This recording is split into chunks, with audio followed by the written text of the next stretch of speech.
Welcome to the first episode of the Thank You Life podcast. In this episode, Thank You Life's co-founders Dr. Dan Engle and Kevin Cannella share the backstory and vision for Thank You Life, the psychedelic therapy nonprofit dedicated to improving access. Dr. Engle and Kevin share how their own careers and healing journeys led them to psychedelic therapy and the need that they saw for improved accessibility. They go into Thank You Life's role as a client assistance fund and describe how Thank You Life, together with its network of ketamine-assisted psychotherapy providers, is helping to eliminate the financial barriers to this potentially life-changing healing work. We hope you enjoy this first inaugural episode of the Thank You Life podcast with Kevin Cannella and Dr. Dan Engle.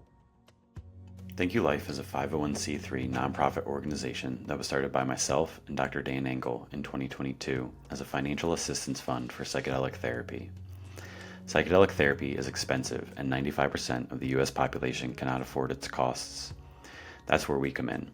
We partner with over 100 ketamine clinics throughout the U.S. to help clients who cannot afford this treatment. In 2024 alone, we gave over $250,000 away to help 115 people receive this life-changing treatment. This work is not cheap, and it is life-changing. If you feel inspired to give or to become a monthly donor to help more individuals access this treatment, please visit thankyoulife.org/donate or email our Director of Philanthropy, Meredith Thomas, at meredith@thankyoulife.org. Every bit counts, and small monthly donations are especially important to keep this work moving forward. If you can give even $10 to $25 a month, you will join our community of contributors who are changing the lives of so many. Thank you all for your support. This episode of the Thank You Life podcast is proudly supported by Enthea, a mental health company dedicated to providing access to safe and affordable psychedelic-assisted therapy. Like us at Thank You Life, Enthea is committed to removing health equity obstacles that impede access to impactful mental health care. Enthea is a third-party administrator specializing in innovative mental health benefits for employers, including access to ketamine-assisted psychotherapy. As the first and only provider of advanced mental health solutions for the workplace, they enable companies to expand their benefits to include breakthrough therapies that address root causes of mental health challenges. Visit enthea.com to learn more. And now, back to the show. Okay. Welcome to the Thank You Life podcast. I'm here with Dr. Dan Engle, my good friend and colleague and co-founder of Thank You Life with me. Mm-hmm. So this is a really interesting episode. It's the first episode of the Thank You Life podcast, and it's an introduction episode. So we're going to share a bit about who we are, who Thank You Life is, and then where this podcast came from, what the idea of this podcast is, what our hopes are for what the audience will get out of it, this kind of thing. Amazing. Here we are. Here we are. Long time in coming. It is. It's been a good road so far. I think a good place to start is just to introduce ourselves, and then we can introduce the organization and then get into what this podcast is about. So amazing. Will you start? Happy to. I thought maybe we were going to rock, paper, scissors for it. Okay. Yeah. No, this is great. Happy to. So, my name's Dan Engle. Good to be with you, Kevin. Yeah, thanks for starting this podcast. My background, what's it relevant to share? I'm a psychiatrist by training. My board certifications have been in psychiatry and neurology. And when you get board certified in psych, you get board certified in neuro, and the other way around, which is kind of good because psychiatry is the mind sciences and neurology is the brain sciences. And we want to bring the software and the hardware sciences together. It's the future of medicine. So I've had that as a background, and I've published books in both arenas, on the psychiatry side and the psychedelic therapy side. That book's A Dose of Hope, to give a narrative about transformational recovery through medicine work and what that's like for the average person. The other book on the neuro side is the Concussion Repair Manual, because I had about a half a dozen pretty gnarly concussions that I needed to figure out how to treat because we didn't really have good treatments at the time. And I've started a couple of other organizations. Full Spectrum Medicine is an organization that has an integration platform and library of supportive strategies for integrating psychedelic therapeutic experiences.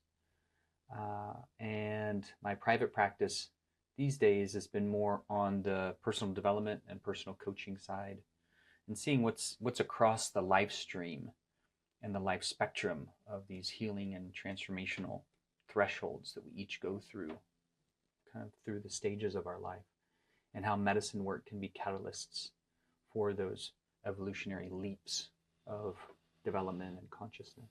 Yeah, beautiful. And we have created Thank You Life together too, and we'll get into that in just a moment. So please tell me about yourself. Yeah. Thank you. Yeah, I'm Kevin Cannella. I'm a licensed professional counselor, which means I'm a psychotherapist.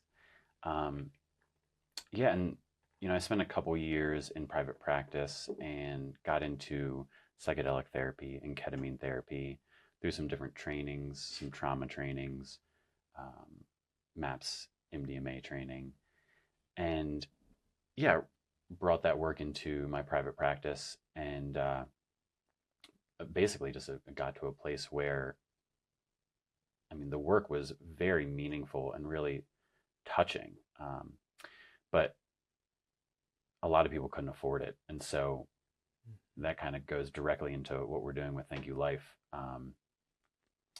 Yeah, so after a little bit of time in private practice, just serving people who were more middle class, upper middle class, yeah, came to start Thank You Life with you, so we could really try to get people this work, get people this treatment who can't afford it. Yeah, and I know we both have a big background in psychedelics, which we'll get a bit into as well. So that takes us to Thank You Life. So we started Thank You Life in 2022. Actually, first started talking about it for about a year in 2021, and then April 2022, we finally became a nonprofit corporation in the state of Texas. And it was fascinating how each of us independently had the idea. Yes.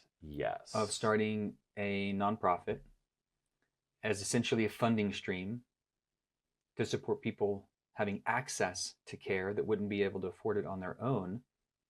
And I don't exactly remember the first conversation where both of us realized that we were doing this. I can remember where I was when you first told me that you had the idea of Heal 1 Billion.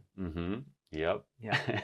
And I was like, wow, that's amazing. I've had the idea of Thank You Life. And we're like, well, let's kind of share notes and see where this goes. Yeah. So back in January 21, that idea was coming through for me. And I just started researching, talking to some friends, like, who I knew volunteered at some nonprofits, and was like, hey, like, what do you know about starting a nonprofit? Just doing kind of really fundamental research.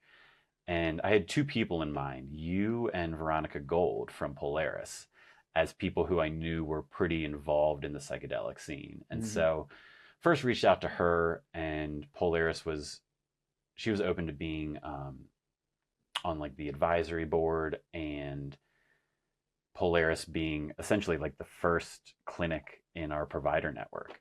Although it took a couple years to actually get them a client, and then, finally reached out to you. And I mean, talk about synchronicity. It's kind of a classic example of what a synchronicity can look like. And I also think we really were able to hold different parts of the organization, where you were not looking to run an organization like this, and I very much was. And you also had a lot more of the other pieces to help, build the board out at the beginning, and use your network to get us some seed funding. And so I think there was just a really nice synergy there about for how we were able to both come together and build this out. Yeah, totally. Yeah, such complementary skill sets. Totally. Yeah, like peanut butter and jelly, peas and carrots. Sometimes things just go together. So I'd love to just really outline exactly what we do at Thank You Life, and just kind of name where we're at the moment too. So right now it's September 2024. Really, this is our second year operating. And as Dan said, we're a client assistance fund for psychedelic therapy. Right now that's primarily ketamine-assisted psychotherapy, because that's what's here and legal in the United States. Mm-hmm. And yeah, right now we partner with 110 different ketamine-assisted psychotherapy clinics all over the U.S., which is amazing. We started the year at about 60, so we're expanding rapidly.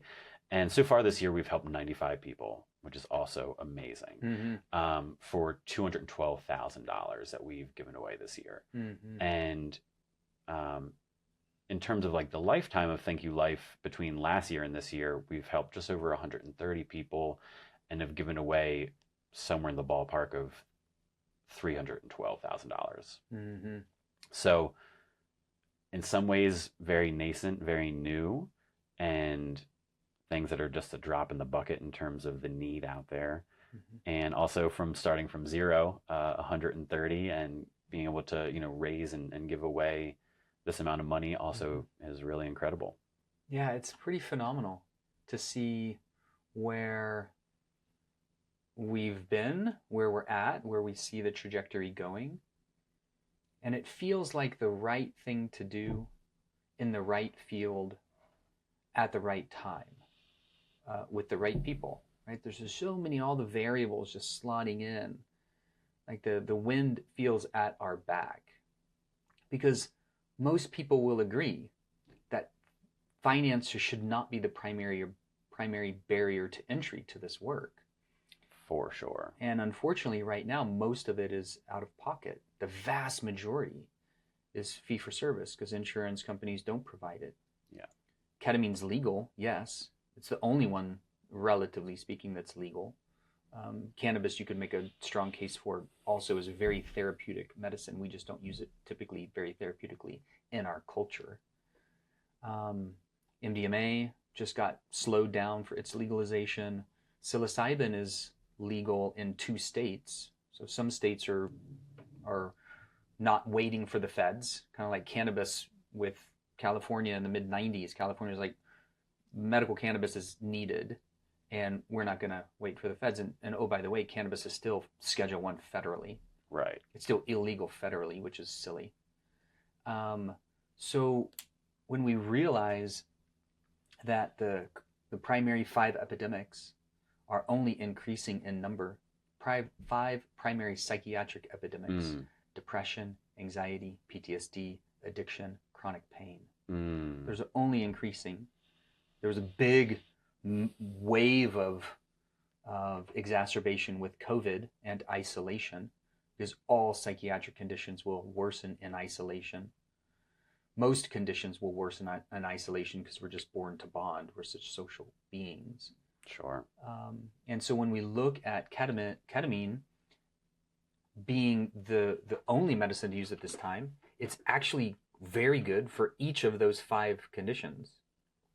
Yes. And we're now being offered the opportunity with our mission and our vision through Thank You Life to be able to support a number of people.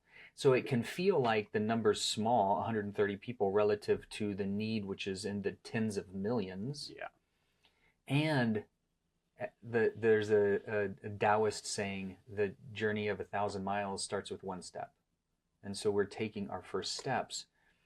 And the last thing I'll say about that is, if we take scale out of the equation and we really highlight the 130 lives that have changed for the better, it's pretty remarkable to hear their stories. Oh, 100%. Not just to look at the data of symptoms reduced, but their stories of transformation, their stories of regaining hope, their stories of being alleviated from the severity of their symptoms that were debilitating, so that they were having a hard time living life freely and fully. Yeah. Yeah. And, that takes us into what we're doing with this podcast. And before too, I'll say, like, we've had some really great data that's come through with what we've done so far with Thank You Life. And so because we're just starting off, we wanted to capture at least some data. So we're collecting the PHQ-9, which is a depression scale, the GAD-7 it's called, which is an anxiety scale, and the PCL-5, which is a PTSD scale. And we're seeing on average between 55 and 65% symptom reduction across the board with all 3 of those, which is fairly aligned with a lot of ketamine research that's out there, and also tremendously better than a lot of what we would call the standard of care in mental health and psychiatry. So all that is super exciting. And sometimes it's just a number to be like, so, I'm sometimes like, well, what does that actually mean? Like, okay, somebody's depression symptoms went down 80%. Like, what does that mean? And so sometimes I try to unpack it by like actually looking through their scale, look at the questions that they're answering and what's the difference between how they're answering them. And so, one question on the PHQ-9 is something like, it's all over the last 2 weeks. So over the last 2 weeks, how much have you had thoughts about harming yourself? And often people will have put a 3 down, which means nearly every day the past 2 weeks they've thought about harming themselves because they're in such an intense state. And then at the end of treatment, it's like a 1 or a 0, that how often in the last 2 weeks have they thought about harming themselves? Not at all. Or several days, which can sound like a lot, but if you've thought about harming yourself 3 to 5 days out of the last 2 weeks instead of 13 days out of the last 2 weeks, that is significant. And I think starts to get at like the stories. It's like through the stories we can really unpack or give meaning to the data, give a bit more meaning to the data. Anyway, so I did want to transition into what this podcast is about, which you kind of brought us to. And that is to really capture these stories of healing and capture these thank you life moments, as you like to call them, which we can unpack what that actually means. So yeah, that's the purpose of this podcast. We'll be interviewing mostly clients who've actually gone through Thank You Life and have received ketamine therapy from one of our providers, one of the clinics in our network, and also the clinicians in our network, because what we found is most clinicians doing this work, doctors, therapists, nurse practitioners, all have their own sort of healing journey that led them to psychedelics. So those are the main 2 people that we want to be interviewing. And so the Thank You Life moment.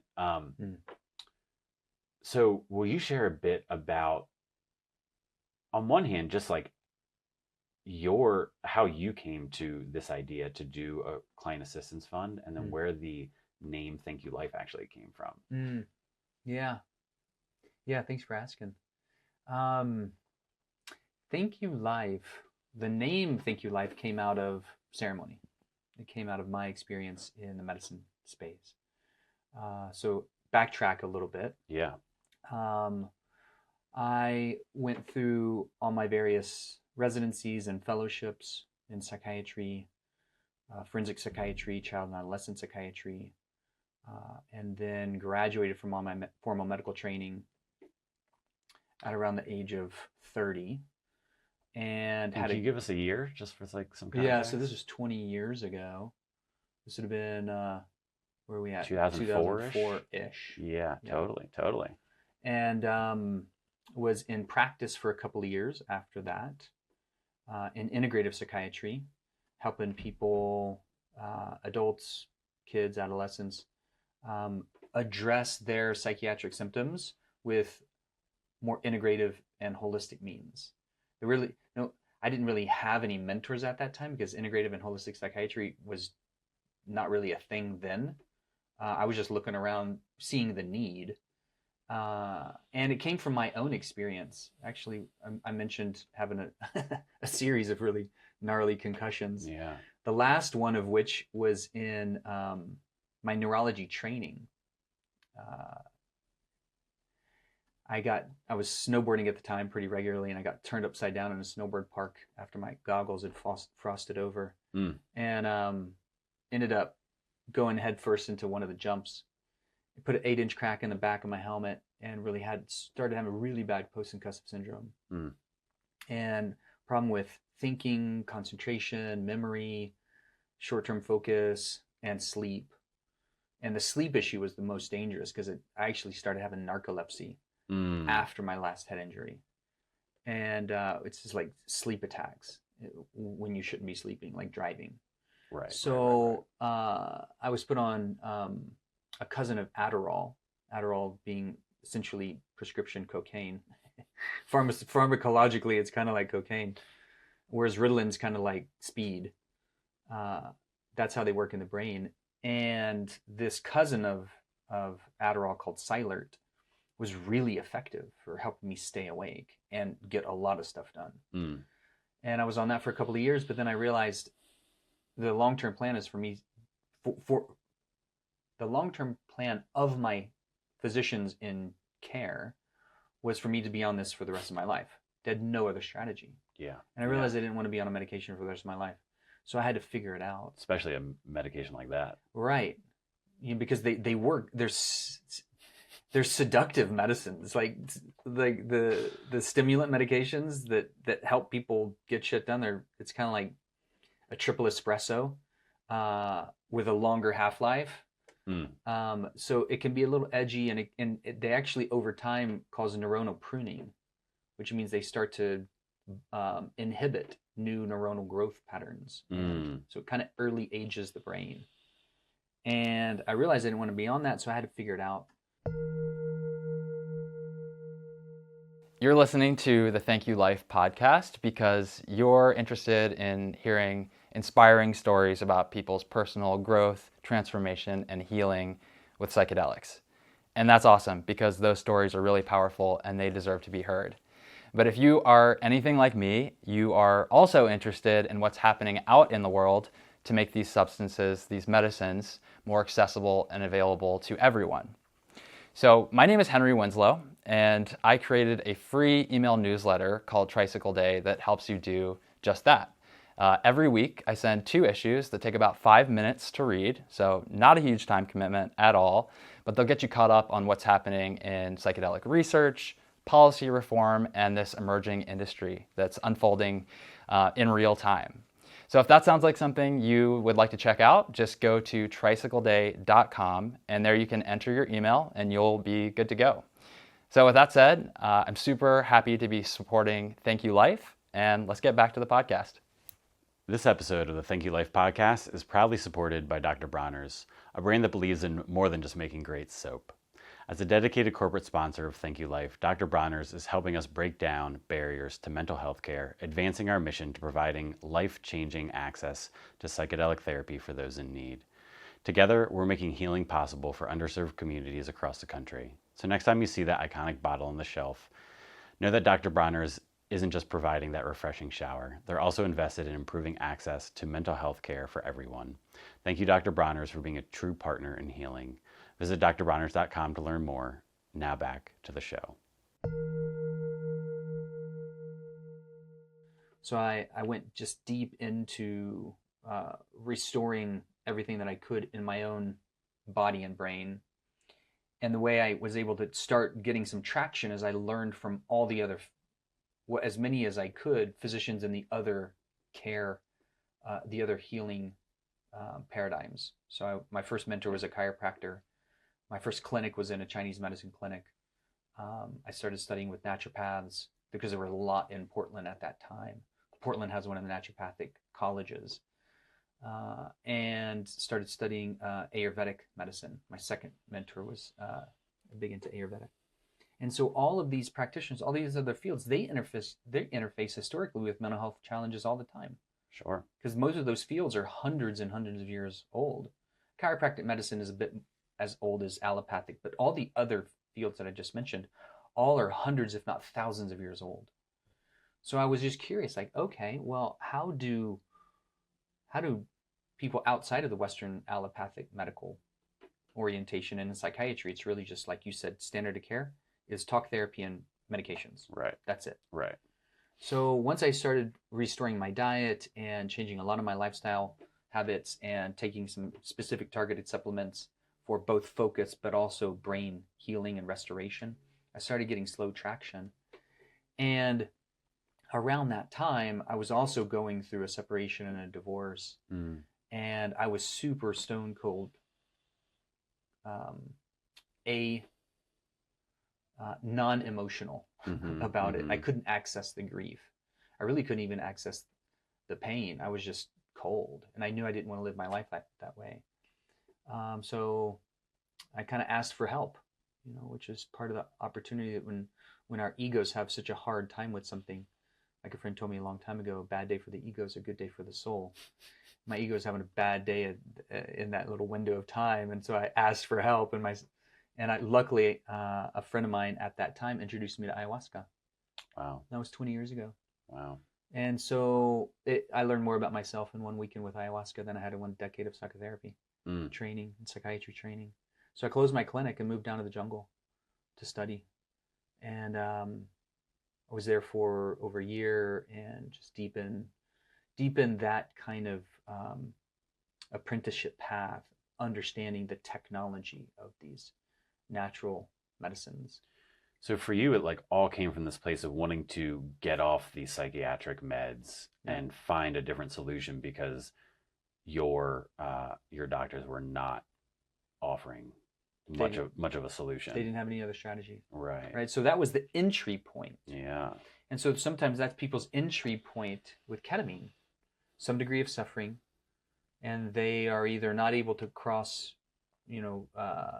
over that or transcend that on their own, and the strategy and the standard of care is oftentimes insufficient for people to be able to significantly lessen that degree of suffering. So there can be, through that challenge, a motivation to find other solutions. Right. Suffering can be a motivation. 100%. Right. So that suffering entry for me was that head injury, and then medication, and then not being able to really think on my own very well in the midst of medical training, unless I was on a pharmaceutical. And I realized I didn't want to have that kind of life sentence. And then there was more of a motivation when I went through a divorce and I couldn't feel it, right? I couldn't feel the loss. Yeah. And so each of these was just little motivational points to look outside of what I had already tried and see what are other solutions. Thankfully, I was introduced to ayahuasca. It radically transformed my life. It set me on a totally new trajectory. And so when I was in the deep apprenticeship, and I was with my own experiences, and then over time supporting others through their experiences, consulting with international centers that provide these medicines, mostly in Central and South America, I got to know so many people's healing stories, not just my own. Mm-hmm. And it was radically beautiful to see the transformation that's possible in a concentrated, thoughtful, facilitated series of sessions, whether it's a series of ayahuasca sessions or a series of ketamine sessions. Totally. To have people tell their story of transformation, the term that just kept ringing through my mind and my heart was when I would go through a transformational process where I would see someone else go through that, what they were saying was similar to what I was feeling on my side, which was coming back to the experience of saying, thank you for my life. Thank you for this healing. Thank you for this opportunity to become healed with this supportive environment. And then over time, with more healing and more separation from that deep suffering, I can look back in retrospect and actually see how that suffering also served me, how it taught me something. It helped me become more mature, more wise. It helped me strengthen my motivation to look outside of what everybody else told me I should be doing, or think that these are my only options right here in front of me. When we get to transcend that and we get to find our faith and our strength and then look for those other solutions and then look back in retrospect and say, okay, wow, amazing that this thing that was so uncomfortable actually served me in some way. Then my thank you life moment isn't just for my healing. When we can offer that thank you life experience to our suffering, now we've become fully empowered. Yeah, and that's what was on my mind, was like, oh, there's these different levels to thank you life.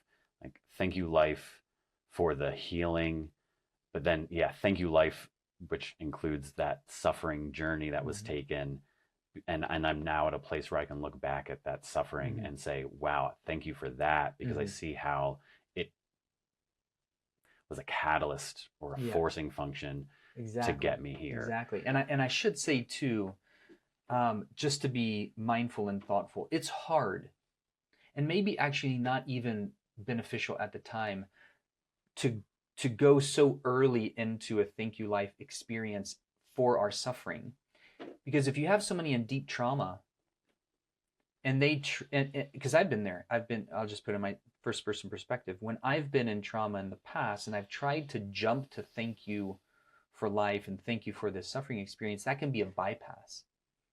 Because I haven't actually metabolized the grief or the anger, the sadness, the rage, the emotional landscape that resulted from that trauma. It's actually important for me to metabolize that first. Yeah. And that's oftentimes what these medicines help us do. They help us actually get clear with these traumatized parts of ourself, the wounded experiences we weren't able to access in our usual day-to-day waking consciousness. So we go through a medicine experience, we soften the ego's defenses, and then we can be more available to feel into that pain. That's why MDMA therapy is so good for veterans. It lessens the ego defenses so that they can feel into that pain, metabolize that suffering, and then ultimately get to a Thank You Life experience, and maybe get to a Thank You Life moment for even that suffering. Right. That's a tall order. So I don't want to say that that's where we should all get to. I'm just saying if we do get to that place, when we can look back in retrospect and we can say thank you for everything, then we're fully liberated. We're fully empowered, because nothing's holding us back from being our most fully grateful self. There's no resentment. There's no unmet trauma needs. And so I see that as a progression over time. And I'm just speaking from my own perspective over decades of work. And I'm still doing my own work at the altar and in the ceremony, both for my own behalf and also if I have the opportunity to facilitate for others. I'm constantly in that laboratory of personal development. So I geek out on this stuff all the time.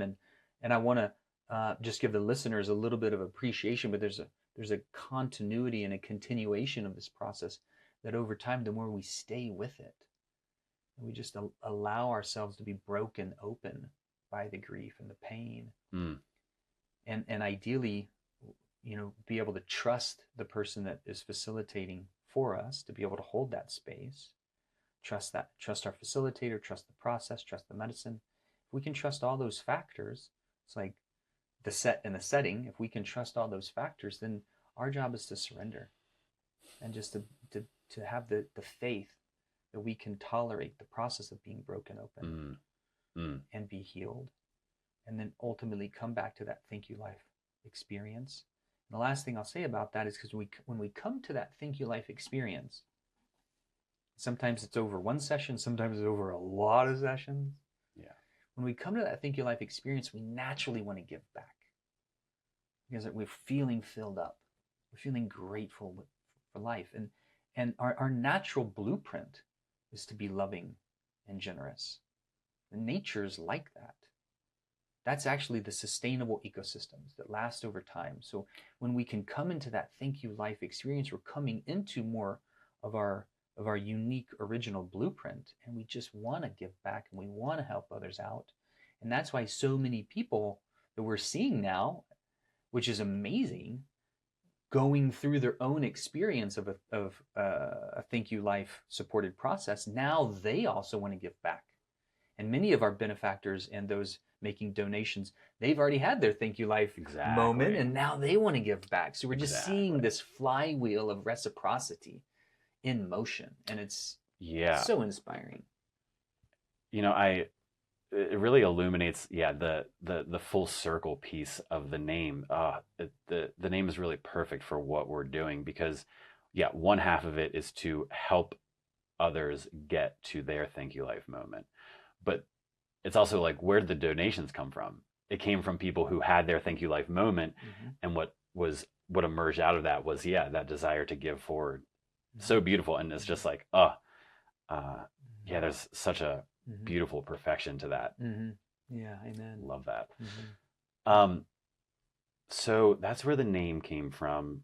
That's what a Thank You Life moment is. And so, to bring it back to the podcast, this is what we're hoping to capture and get to share with our audience here, from our clients and also the clinicians who have had their own healing journeys. But really just want to highlight specifically the clients and how important it is for us to get to share these people's incredible healing journeys. For those of them that do want to share. And we've shared about it before. On both sides, we want to, there's a research arm of Thank You Life. You mentioned the data that we're tracking. There's a clinical aspect and the storytelling of that clinical process that people go through. And so it's a bit of both, right? So data moves science. It's the story that moves culture. Right. I love when you say that. Yeah. So we're offering people the opportunity to tell their stories so they can help us move the entire culture forward. Yep. Both in the legalization, most of the medicines today that are stuck in Schedule 1 should not be there. They don't actually meet the criteria for Schedule 1 in the first place. Not at all. And it's an old, outdated legal designation. These would be medicines like MDMA, psilocybin, LSD, DMT, right? Cannabis. The list is long. I mean, ayahuasca, peyote, iboga, right? Ugh. So we want to be able to tell the story so that the grassroots movement of people suffering demand access to care on the legalization, right? So that the physicians can even provide it, the therapists can even provide it, right? So we want to have that movement forward. And we also want to be able to tell the story of access to care, not just legalization of care, but access to care. Yeah. And when people are able to tell their story, it's amazing to be able to hear somebody's process of going through a transformative experience, because it's so captivating, right? And so that can be a lighthouse for somebody else that might be standing on the ledge, tried the pharmaceuticals, tried the talk therapy, tried the AA, tried all the things, and tried 6 different SSRIs, and still want to cash in their golden ticket of life. Right. And so to be able to offer those stories of hope can help another person standing on the ledge realize that there are options. And so another reason that I was catapulted to start Thank You Life was because my sister committed suicide 10 years ago. And this was before there was a lot of appreciation for ketamine at the time. I didn't know she was suffering as much as she was. She held a lot of it inside. And it was like a bomb went off in our family. It was so surprising.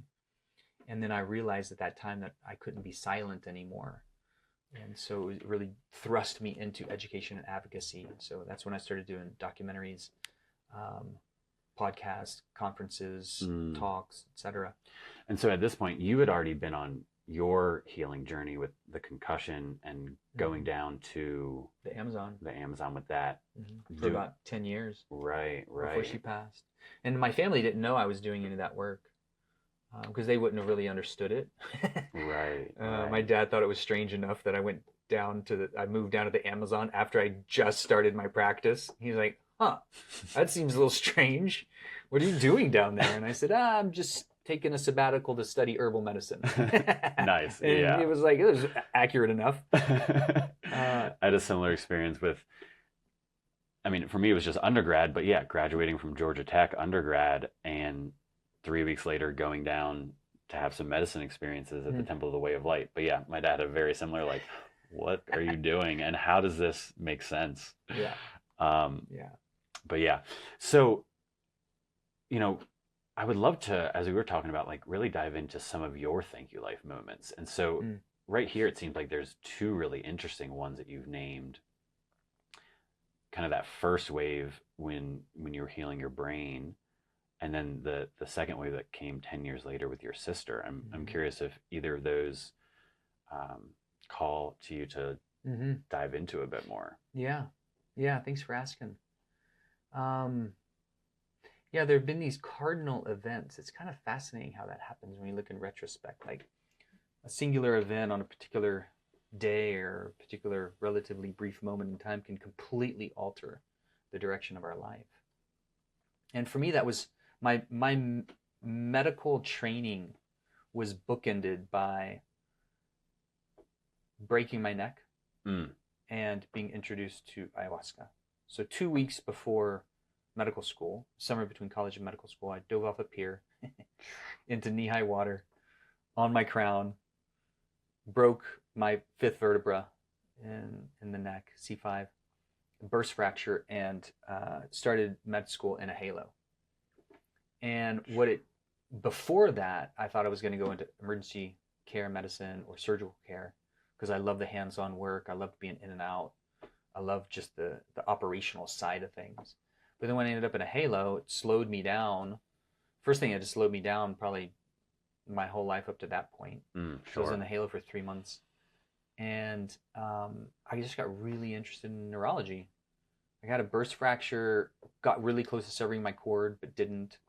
So I was like, wow, how lucky.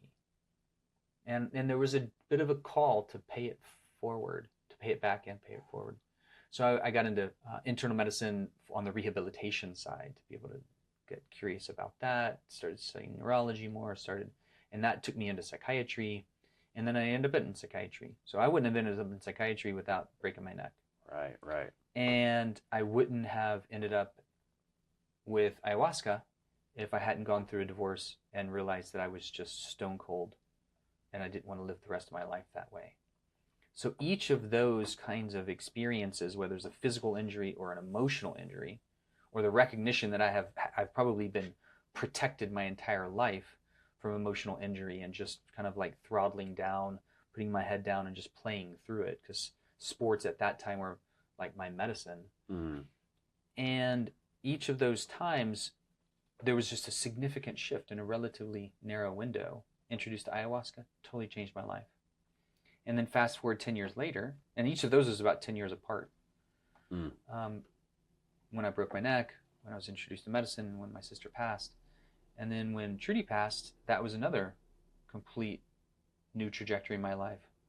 When she passed, I was living here in Sedona, and I was medically directing 3 different centers, but part-time, and they weren't centers that I started, so I came in as the medical director, just to help them get even better and oversee their therapeutic department. But I was pretty comfy at the time. And when she passed, it really called me into action. And it got me up off the couch. Interesting. Into service of this work for the masses. Because like I said, up to that point, I had been doing 10 years of work with close to 10 years of work with Aya, just on my own, going to different circles, but not speaking about it, not writing about it, not blogging about it, not podcasting about it, not doing talks about it, nothing in the front-facing public eye around medicine work. And when she passed, it was clear that was the next thing for me to do. And so it thrust me into this deep desire to share the word. And that just happened to be a good friend of mine, Aubrey Marcus, at the time, had the idea of doing a series of documentaries with somebody that we were studying with, Don Howard Lawler, down in Peru at Spirit Quest. And that was the inception of the documentaries, and then that led to the podcasts, and then being on Rogan and Tim Ferriss, and medically directing an Ibogaine Center in Mexico for a period of time. Crossroads? At Crossroads, yeah. And then being one of the medical advisors for the Temple of the Way of Light. Yeah. And then a variety of other centers. So it was a catalytic moment. Yeah. And so I look back and I say thank you to each of those. Yeah, what really sticks out to me is how clear for you, and I don't think it is for a lot of people, but you have these 3 pretty traumatic experiences, but you're super clear as to how they benefited your life and why they had to happen. the neck injury to get into psychiatry, the divorce to launch you into psychedelics and ayahuasca and your own healing journey in that way. And then, yeah, your sister dying to go from like this cushy life, as you called it, into springing you into action to really, sounds like just like step into your dharma even to another level. Yeah, well said. Yeah, it was a catalytic moment for my purpose to clarify. So yeah, I just want to like reflect that as like, that's amazing that you have that kind of clarity. And I imagine that just brings so much meaning to the suffering, or lets you access the thank you life moment about the suffering. Yeah. That much more easily. Yeah. And it's easy for me to kind of talk about it in retrospect and say, oh yeah, I have a lot of appreciation for each of those. Each of those at the time I wasn't really appreciating. Was hell, I imagine. Right. But actually the most intense hell realm was none of those three. It was when I moved back from the jungle. And it was when I first moved here to Sedona, because I was living on the backside of some friend's property. And I could not, I didn't wear shoes for a year, no running water, no other gringos, just me, my teacher, and his groundskeeper for a lot of deep ceremonies. I married the path, married the jungle. I know, as strange as that sounds. I didn't want to come back to civilization. Totally. Didn't plan on it. Yeah, I was guided to that as a part of this dharma, only because I started seeing it in the visions. But when I came back, I couldn't relate to culture. Couldn't relate to society. I couldn't relate to the speed, the aggression, the immaturity, the selfishness, the cutting behavior, like the cutting of one another down, the social media bullying and propaganda wars. It was just like, it just drove me bananas. And that led me into a year of a suicidal depression myself. Damn.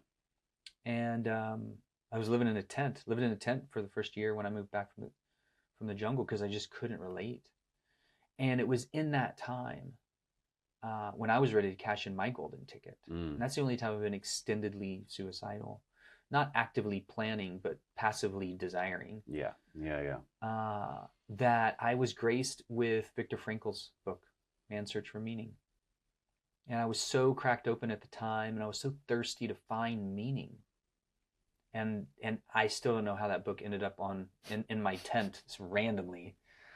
Some human angel just must have put it there because they could see I could use it. And I just dove so deep in his story, in his backstory. And for those people that don't know Viktor Frankl, he was a psychiatrist that went into Jewish psychiatrist, living, I think, in Austria or Poland at the time. Ended up in the concentration camps, survived, and upon being released, wrote Man's Search for Meaning in 9 days, auto-dictated to 3 different stenographers. Wow. Over 9 days, full transmission. Oof. Well, still get shivers. Just a transmission. Straight from hell, holding the light, holding the light for humanity, helping all of us appreciate the fact that no matter what is going down, the summation of that book, in his words, the quote is, the last of the great human freedoms is the ability to choose one's own attitude in any given circumstance. And such a treatise, like a treatise for life. So just to wrap it back around to each of those different experiences that I'm sharing, and I know you have your thank you life moments, and our listeners are going to have, they already have theirs, they're going to have theirs, we all will. And oftentimes they're kind of presented in these suffering experiences that have deep meaning. It's just hard for us to see it when we're in the experience of suffering, and usually we see it in retrospect once we're out of the suffering. And so I just offer that because now for me, I'm a little bit more able to claim faith in the midst of the suffering, because I've appreciated his transmission and teachings, and I've studied many different people who have gone through something similar. You could say something similar about Nelson Mandela in the prison camps for 27 years, going in as a very angry activist, and coming out as a leader of freedom to end the apartheid movement in South Africa. It's kind of a remarkable. And so when we know that there are those who have had a human experience and were able to transcend monumental suffering that I will never know that degree in this lifetime, it gives me hope and it gives me inspiration, because if they did it, then I can do it, because we're all made of the same stuff. And they say the same things. Jesus said that too. All these things you see me do, you can do and more. We're all made of the same stuff. Jesus is another one of my heroes, forgiving his assassins, so to speak, while he's being nailed to the cross. Forgive them, Father, because they know not what they do. Like, wow. And he said that too. All these things you see me do, you can do and more. So when we have these experiences, and that's why we tell the story of people's Thank You Life moments, I don't think it can be overstated, because those stories can be so transformational. They can be so inspiring for somebody else when they just need a little bit of hope and a little lifeline. You ever read the book Shantaram? Or know about that book? Yeah, it's amazing. To me, that first paragraph of the first page is one of the best pieces of literature. And it basically captures what Viktor Frankl just, like that quote of Viktor Frankl that you described. So yeah, like it's a fiction book, but the author himself went through very similar things to the protagonist, which was like being in prison, escaping from prison in Australia, but it sounds like being tortured during some of it. But yeah, while being tortured, came to this moment of like, oh, the only thing I have right now that nobody can actually take away is choice, and I can choose to hate my perpetrators or love them, and yeah, et cetera, that like my choice there might be like the story of my life. Our ultimate power. Yeah, thanks for sharing that. 100%. Our ultimate power is choice. Fascinating. It's amazing. I'm going to check the time here. So we just have a few more minutes to dive into some other stuff. So we also just really want to share about kind of like the future vision of Thank You Life, and also just where psychedelics is going. So could you, for a couple minutes, there's two things I would love to just hear you speak to. One is about ketamine and its work with suicidality, suicidal ideation. And another, if we can, is to just address, again, we're doing this podcast in September 2024. It'll probably be released early 2025, but there's a lot of negative press that's been coming out this year, especially the last couple months, about ketamine specifically, that I'd love to just speak with a little bit. Yeah, happy to. Yeah, so we'll bank those in two silos: ketamine and its benefit for suicidality, and ketamine and its addictive potential. Yeah. All right, because the last 2 months, particularly with Matthew Perry's very unfortunate and loss and the travesty of how that all went down, it's important to speak about the shadow aspects of ketamine therapy and the shadow aspects of medicine work too. Let's just extend that to both of those arenas. Totally. So ketamine for suicide is incredible. Ketamine's been used for close to 40 years off-label for treatment-resistant depression, because it seems to be able to remarkably address both the hardware of the neurology and the software of the psychology. It's a very good neurologic reboot. And I didn't actually appreciate that until my sister passed. Right? I a purist. I was raw vegan, I a purist, Buddhist, monastic. I was really on a pure path. And when she passed, I realized, did I mess up? Could I have helped and didn't? I don't think in retrospect I knew. She wasn't sharing with many people, if any, the degree of her suffering. So I don't really carry that cross, but I can't help but think in retrospect, what would I have done at that time? If I knew she was in that degree of suffering, I would have recommended ketamine 1000%. Ketamine is very safe. It can be used if people are on psychiatric medications or not. It can be used across the age range. There are very few side effects. It's used in emergency care and paramedic medicine quite a bit.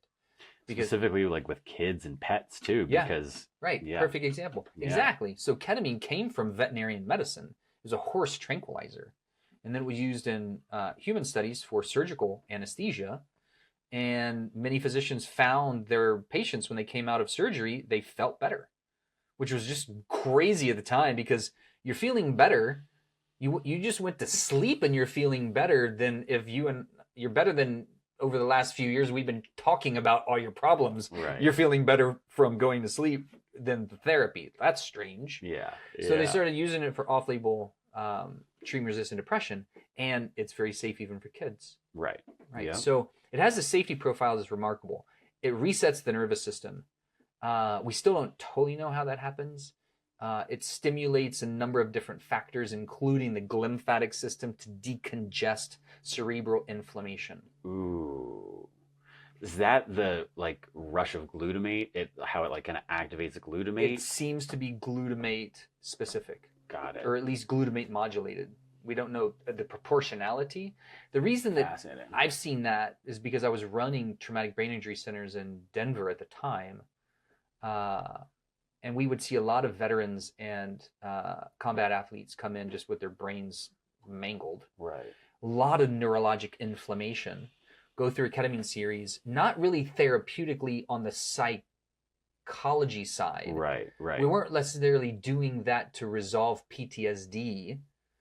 Right, because somebody has a brain trauma, oftentimes they have a TBI, traumatic brain injury, and PTSD. Right. So they have the psych and the neuro. So we were really just focused on the neuro. And people got remarkably better. And so it was working as this, cerebral decongestant. So we're still understanding it neurologically. And on the psychology side, it really seems to reset what we might call the default mode, networks, organizational structure around trauma patterns, cyclical thought streams that are trauma-centric. Which gets into the more like psychedelic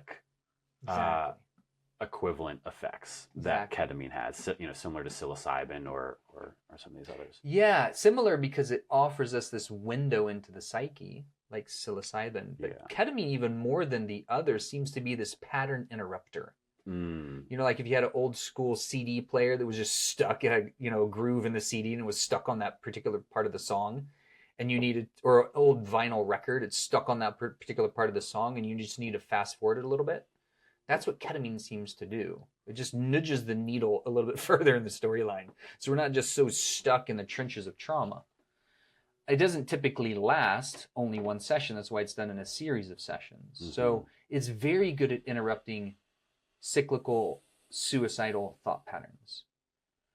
And consistently pretty remarkable in that, especially if you drive it like a therapeutic process, right? So I tell people if I see somebody for a ketamine session, I ask them about their ketamine session history, and most people say they have seen other providers that put them to sleep with ketamine because that's a surgical anesthetic. Right. And many people running ketamine clinics are anesthesiologists, and that they're used to doing it that way. Yeah.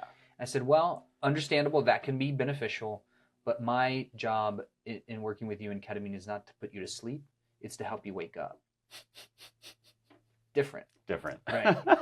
A little different. Yeah. So we want to wake up to what those areas underneath the symptoms are. What are the causative factors? So ketamine's good at relieving symptoms, but for me, medicine work is all about getting to the root cause. I'm not so interested in just symptomatic improvement.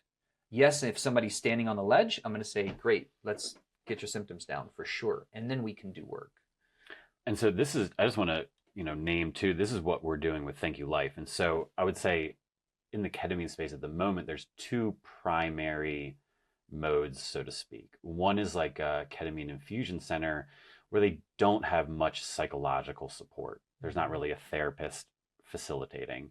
Then there's what we call CAP, ketamine-assisted psychotherapy, where somebody does a ketamine series with a therapist. Mm-hmm.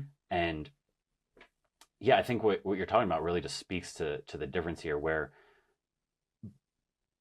both, they really get at the very least, the neurological effects of ketamine that can really help the symptom reduction. Which is better, for sure, than the standard nothing. of care. Totally. Right. not nothing, but also the standard of care. Totally. So yet there's, I guess and I think this really needs to be more fleshed out in the research, but our hypothesis with Thank You Life and why we only work with ketamine-assisted psychotherapy is that we really want both the neuro and the psychological, and it's the psychological and bringing therapy in that helps these people get to the root cause, get underneath just the symptomology.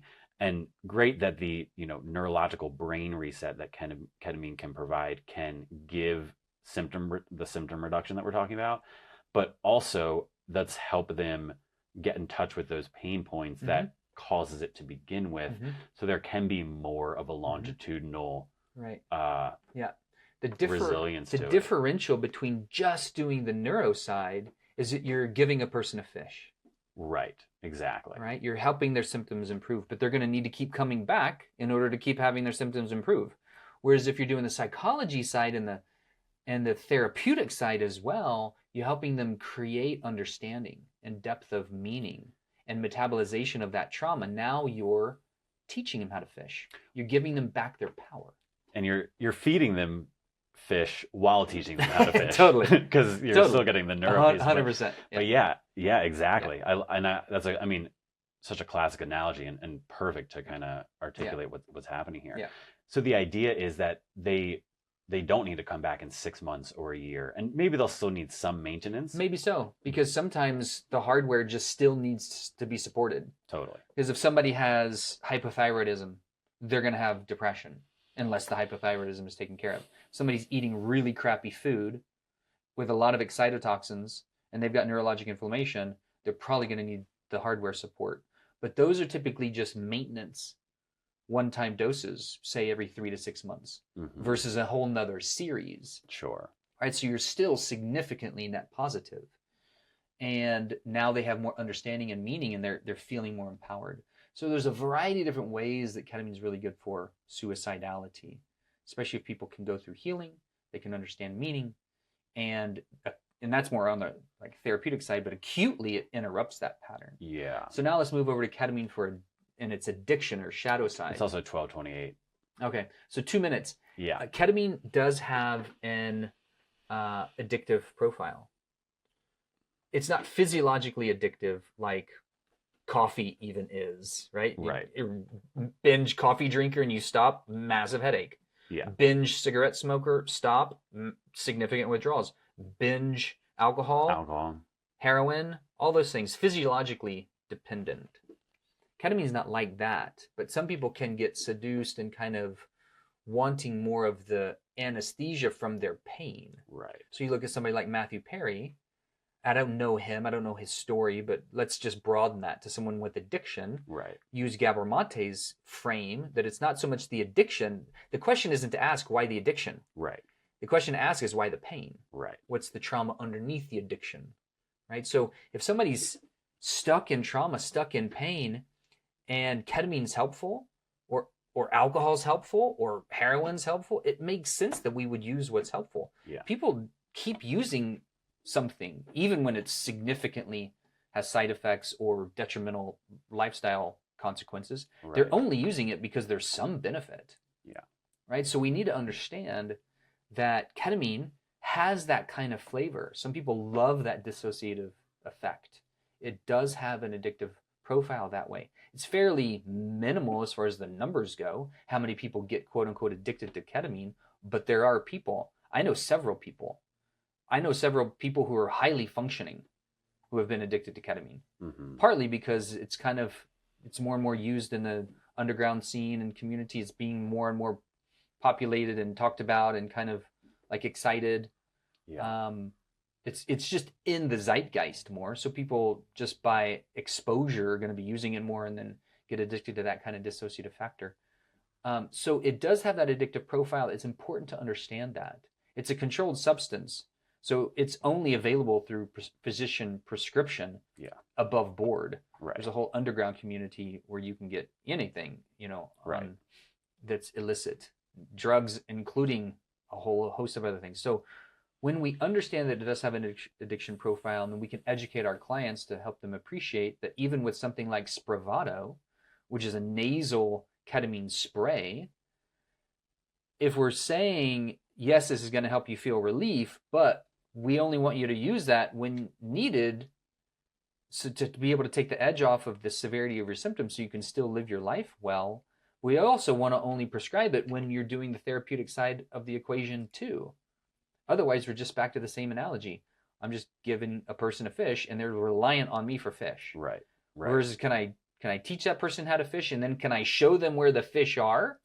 Right? It's like, oh, let's teach you self-regulation, neurologic regulation. Let's teach you how to reclaim your life by choosing your own story to tell, because that is our ultimate power. And can we also have somewhat of a holistic lifestyle approach to just be able to say, like, how's the body and the brain doing? Are there any causative factors that are generating your symptoms that we also need to address? Gut restoration, sleep optimization, etc. Even just diet, exercise kind of stuff. Basics. Diet and exercise by themselves are better than pharmaceuticals in head-to-head trials. That's just lifestyles, right? So just lifestyle overhaul and encouraging people to take power back, making those choices that might be a little uncomfortable for a while, like discipline with sleep, discipline with diet. Discipline essentially the root of discipline is disciple. Like, can we invite you to be a disciple of this process and what it's here to teach you, so that you can be more empowered and you can live your more kind of fulfilled life. That's all the framing around this therapeutic angle. So if we highlight the fact that the ketamine does have an addiction profile, then we're just bringing that into the light and we're actually giving it its just conversation versus ignoring it or acting like it's not there. Thanks for speaking to that. I would love to have more of a conversation with you about that, and even get more into like what should we do about it, perhaps as an organization, but also just like as a community, as a society, to push ketamine-assisted psychotherapy forward while mitigating and sharing the risks of people, getting exposed to it in the underground. But yeah, we are at time for today. Yeah. Thank you so very much, my friend, for doing this. Absolutely, brother. I think this is a great introductory episode for everybody. Yeah. And would love to do this again. Okay. Well, let's plan on it. Yeah. To dive into your story and to speak more of ketamine in the space. Part 2 to come. Cool. Awesome. Thank you. Yeah, man.